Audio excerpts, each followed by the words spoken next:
এখনও নোয়াখালী, ফেনী, পটুয়াখালী, কক্সবাজার, লক্ষ্মীপুর এবং বান্দরবান সহ খুলনা বিভাগের উপর দিয়ে বয়ে যাচ্ছে মৃদু তাপপ্রবাহ। এরই মধ্যে দেশের কোথাও কোথাও বৃষ্টি নামলেও স্বস্তি ফেরেনি।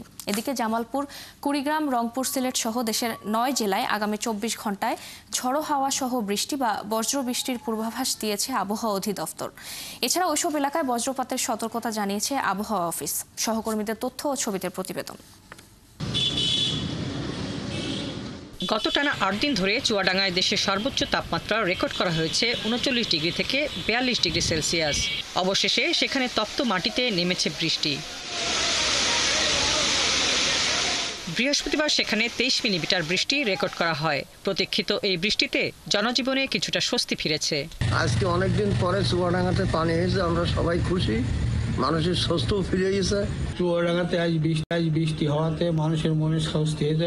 সমস্ত পশু পক্ষী যেখানে আছে সবাই শান্তিতে আছে। চুয়াডাঙ্গার আবহাওয়া পর্যবেক্ষক রাকিবুল হাসান জানান, জেলায় আগামী কয়েকদিন বৃষ্টির সম্ভাবনা রয়েছে।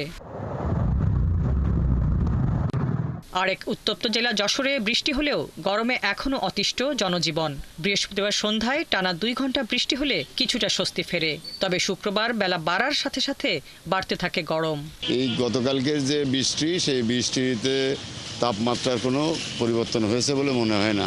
এই আজকে আরো তাপমাত্রা বেশি বাড়ছে, এজন্য শহরে ঢোকা যাচ্ছে না, আর লোকজন কম। এদিকে বৃহস্পতিবার জামালপুরের ইসলামপুরে কালবৈশাখী ঝড়ে ঘরবাড়ি ও গাছপালার ক্ষতি হয়েছে।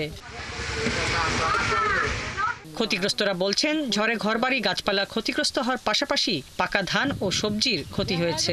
আমার ঘরে মোটা দুটো গাছ করছে, আর কি বলবো, আর 2 সেকেন্ডের মধ্যে দেখা গেছে। ঘরে চাল টিন যা আছে যাবতীয় ঘরের ভিতরে জিনিস যা সব আমার মাথার উপরে পড়লো। বাচ্চাটা নিয়ে আমি শুয়ে থাকি, বের হয়ে আসলাম। উপজেলা নির্বাহী কর্মকর্তা জানান, ঝড়ে ক্ষতিগ্রস্তদের উপজেলা ও জেলা প্রশাসনের পক্ষ থেকে সহায়তা দেয়া হবে। আমরা ক্ষতিগ্রস্ত পরিবারের তালিকা করছি। তালিকা করে উপজেলা প্রশাসনের পক্ষ থেকে এবং জেলা প্রশাসনের পক্ষ থেকে তাদেরকে সার্বিক সহযোগিতা করার চেষ্টা করবো ইনশাআল্লাহ। আবহাওয়ার পূর্বাভাসে বলা হয়েছে, রংপুর, ময়মনসিংহ ও সিলেট বিভাগের কিছু কিছু জায়গায় এবং রাজশাহী, ঢাকা, খুলনা, বরিশাল ও চট্টগ্রাম বিভাগের ২-১ জায়গায় দমকা হাওয়া সহ বৃষ্টি বা বজ্রসহ বৃষ্টি হতে পারে। সেই সাথে মাঝারি থেকে ভারী বৃষ্টি হতে পারে রংপুর, ময়মনসিংহ ও সিলেট বিভাগের কোথাও কোথাও। হাসিবা আলী বর্ণা, ৭১।